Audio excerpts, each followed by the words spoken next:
when you have government actors come in and say, that speech is threatening to our power structure, therefore we don't want it. I think that should concern every single American. I don't care if it's Donald Trump saying that or Kamala Harris or JD Vance or Walz. Whoever is saying that they have an issue from a governmental perspective on the First Amendment, that should be a huge, huge red flag.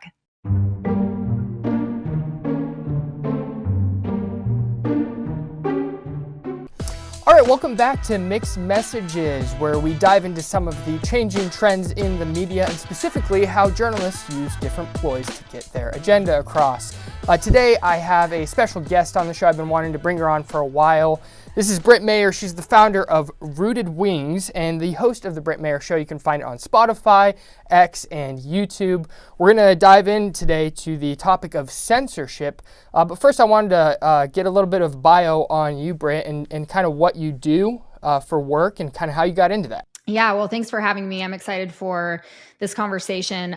So I got into this really organically. During COVID, I started really following the data and the information that was being put out.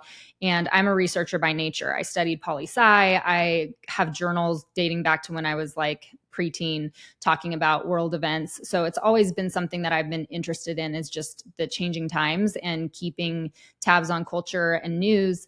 So I was following the COVID story as it developed. And actually, I remember we were supposed to go to Hawaii like that April. And it was this huge family affair. Like our entire family was going to go to Hawaii. And somehow because this is just what I do as a researcher, I started seeing this story emerging out of China. And now in hindsight, they were propaganda videos. But at the time I was like, what is this virus happening in China? And no one was talking about it. And I was so confused because I'm like, there are people like shaking, in the streets of China and just dropping dead. And no one's discussing this. And at the time, Twitter was Twitter. It wasn't owned by Elon. And I was so frustrated because I couldn't find any information outside of these leaked weird videos that were super sketchy coming out of China. So I remember telling my family at the time, this was probably in like December, I don't know if we're going to be able to go to Hawaii. Like there's this crazy virus that's taking over China. By the time April rolled around, the world was completely shut down.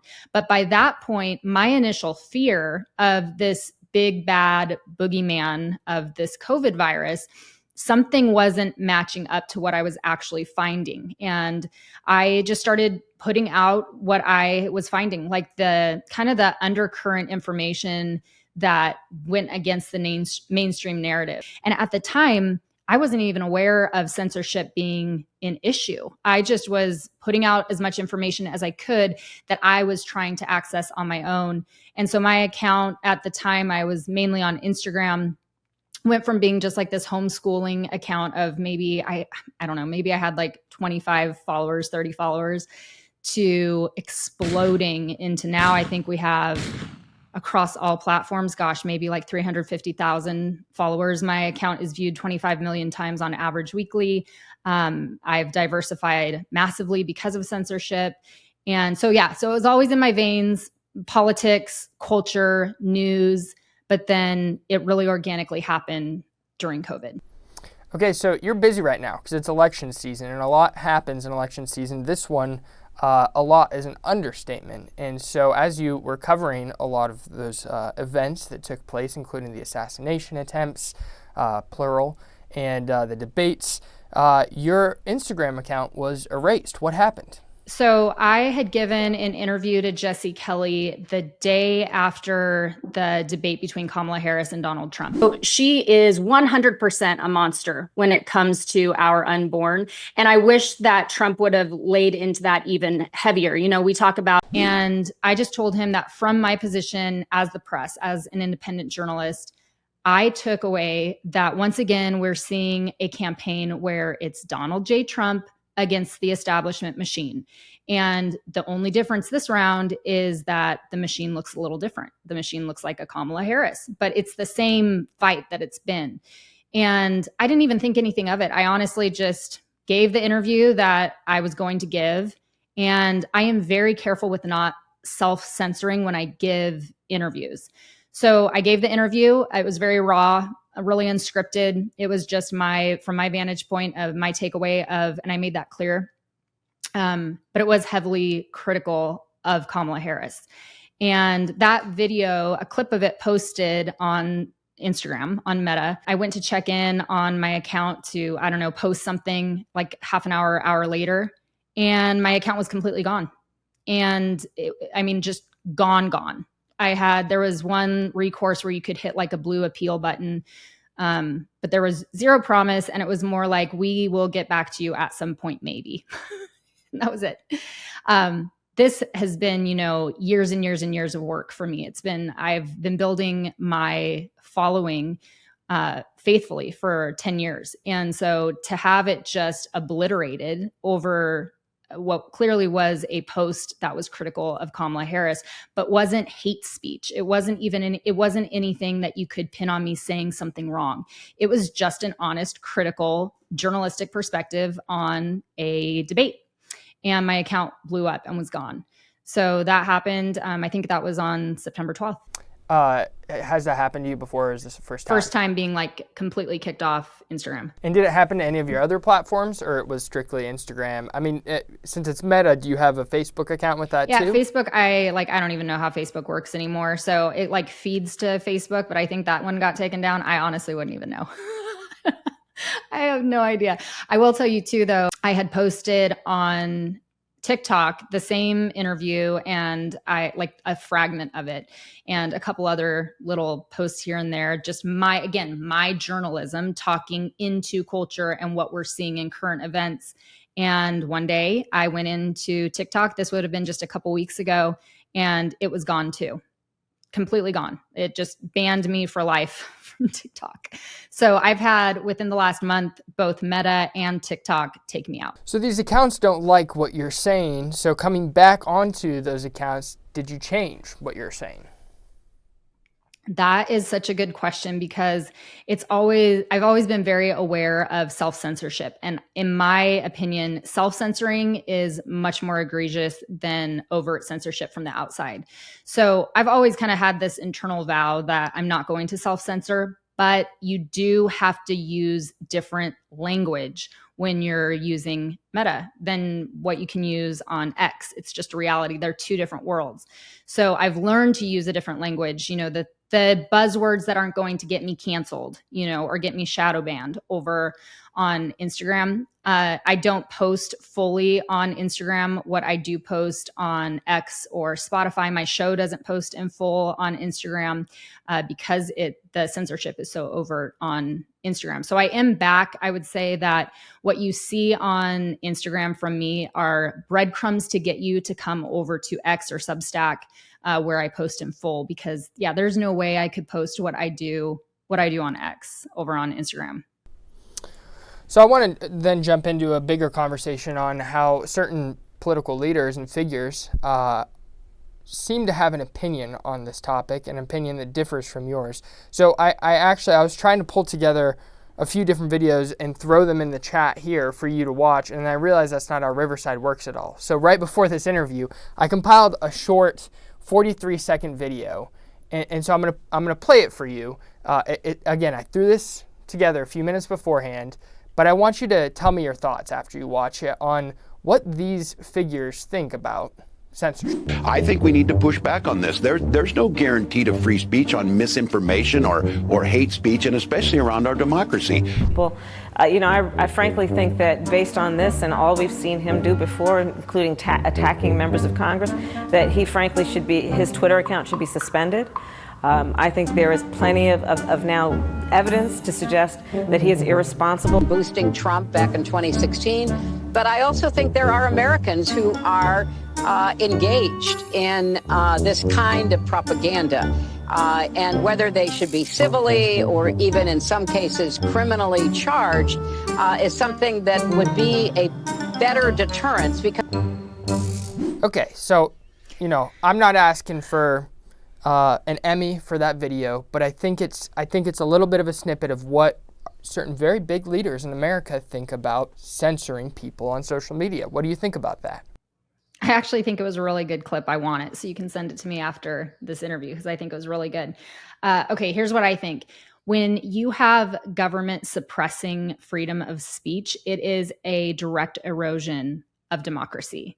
Our entire republic is built on freedom of speech. The First Amendment is the First Amendment because it is crucial for a functioning democracy and a thriving republic.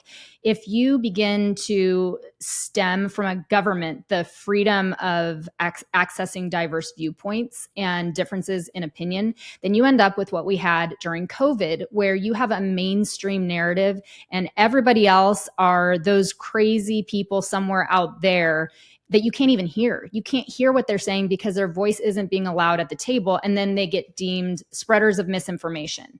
And I truly believe that if Elon had owned X during all of the craziness with COVID and how far off track it went, it would have been a whole different history book, because we would have had people at the table really debating these ideas and thoughts. Science isn't God. So at the time where science was evolving very rapidly and we were trying to figure out what the heck was going on, a political discourse was hurt because we were keeping people out of the room. They weren't allowed at the table. Well, that's a microcosm of what happens on a large scale when you have government actors come in and say, that speech is threatening to our power structure, therefore we don't want it. I think that should concern every single American. I don't care if it's Donald Trump saying that or Kamala Harris or JD Vance or Walz. Whoever is saying that they have an issue from a governmental perspective on the First Amendment, that should be a huge, huge red flag. Okay, so let's break some of these down then. That towards the end of that video, I put up that Newsom is banning deepfakes and altered content, which is a very general term. Isn't he just looking out for Californians? I mean, you live in California, right? And isn't he just looking out for you guys and making sure you don't waste your time on stuff that isn't true? There's this famous line, and I can't remember who said it, but it's somewhere in the history books, where the way to counteract lies and deception is not less speech, it's more speech. And by someone like Gavin Newsom stepping in and saying, I am going to become the arbiter of what is true and what is not, is a very dangerous position to take. That's what tyrannical dictators have done over history, is they step in and say, your voice is not valid. I will be the one who defines what is true and what is worthy of being spoken.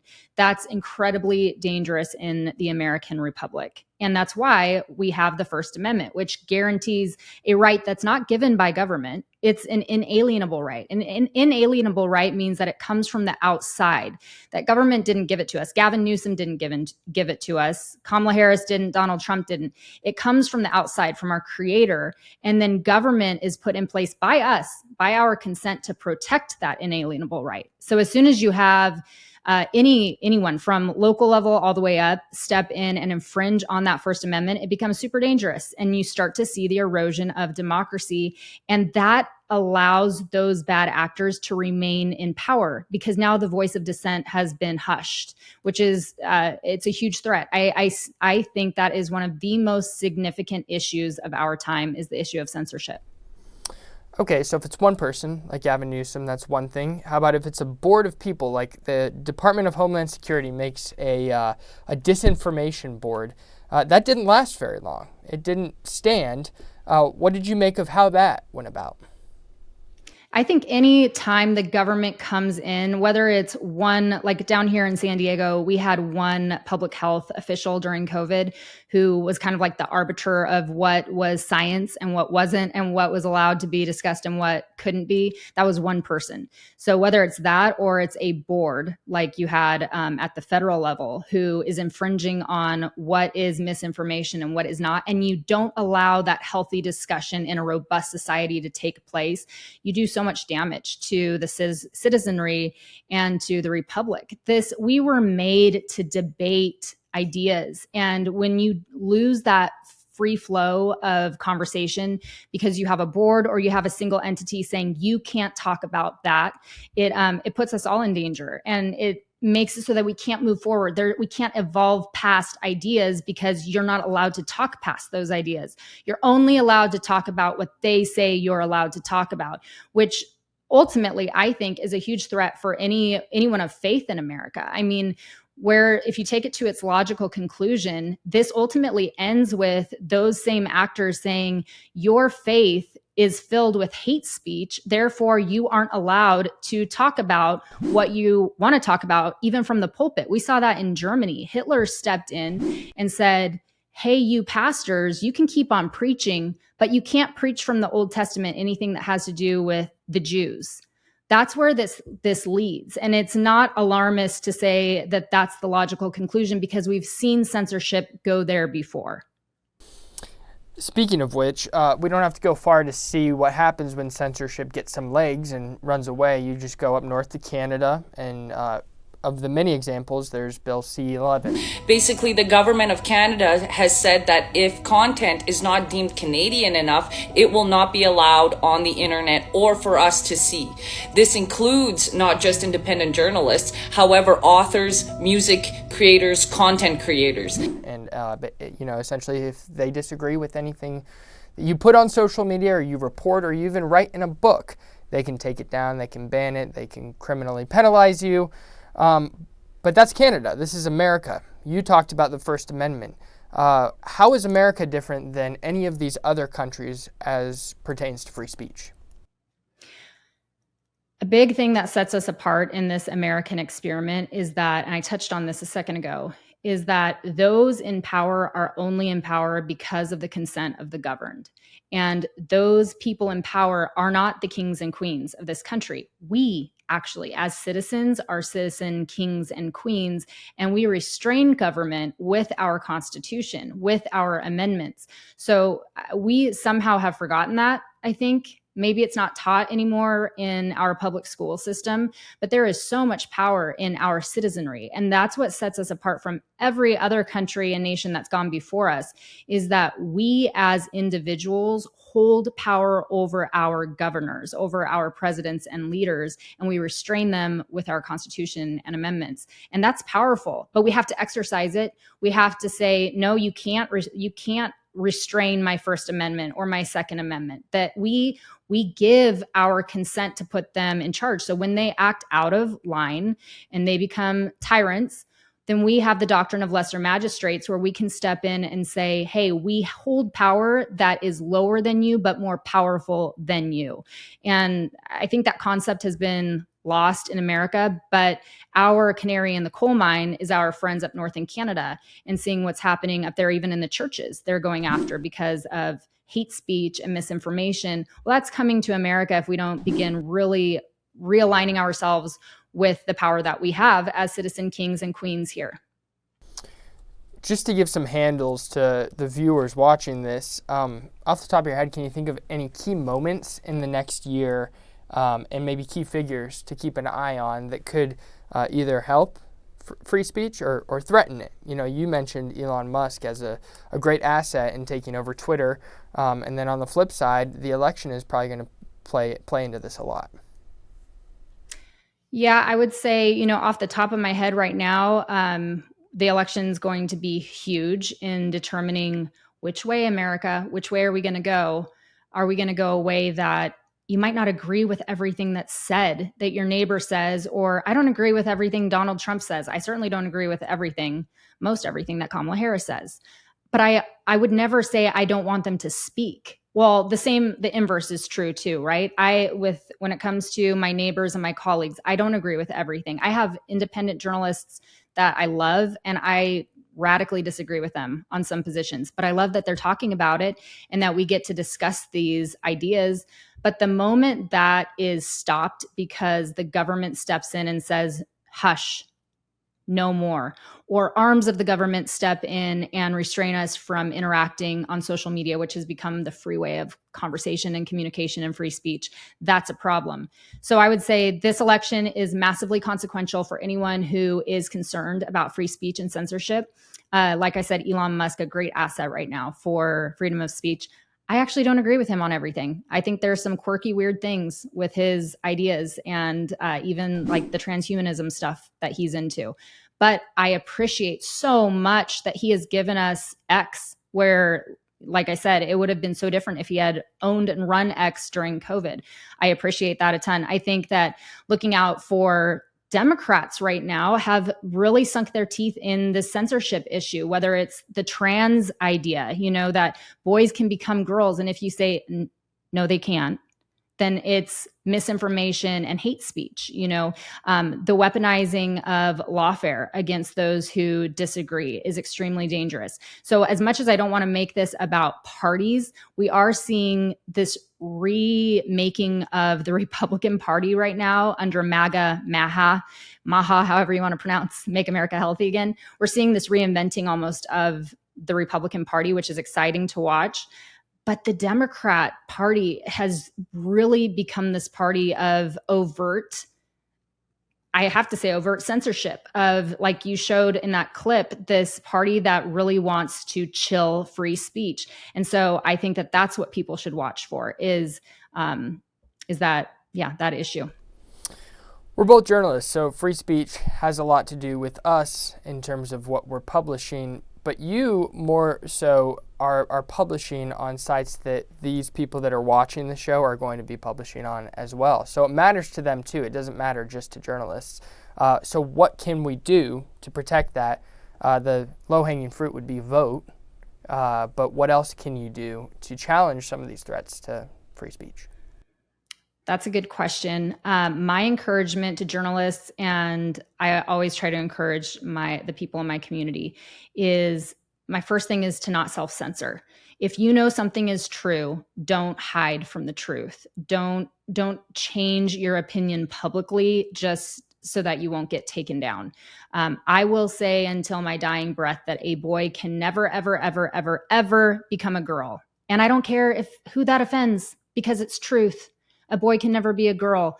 I think that there is this pressure for us to not be the voice of dissent. And as journalists right now, it is so important that we are comfortable being uncomfortable as the voice of dissent. And if that means that our accounts get taken down, so be it. Then remake yourself somewhere else. I think it's important to get on X. That would be my second suggestion right now. X is probably the most free speech flowing platform, and we need more and more independent journalists over there. Substack is where I go for all of my writing, and so far it's been great. I've had that for years, even through COVID, and I never had anything taken down. And then Spotify, is an excellent platform to be able to get your voice out there and have these conversations that we're having right now. I heard Joe Rogan was on with I don't even remember now who it was, but he was on with someone saying something smart. And he was talking about how for some reason right now, it's audio that's really protected. And so that's how Joe Rogan's able to get away with everything he gets away with on Spotify. Plus he probably brings in a load of money for them. But so those would be my top 3 places to go as a journalist. And then I would just really encourage people and journalists to not self-censor and to speak the truth and to hold the torch of truth very, very boldly without flinching. That's all the questions I have. Is there anything else you wanted to add to this conversation before we wrap it up? This was such a good conversation, and I'm so thankful that you wanted to discuss this, because I think it is going to move into an even larger conversation as, we move past where we are right now. And like we said, this coming election is so consequential. So I don't know when this is going to post. You can cut this out if it's past it, but I would really encourage voters to remember this when they go to the polls to vote, because this is a big issue that will become bigger depending on which way the election goes. Thank you so much. Thank you, Caleb. I appreciate it.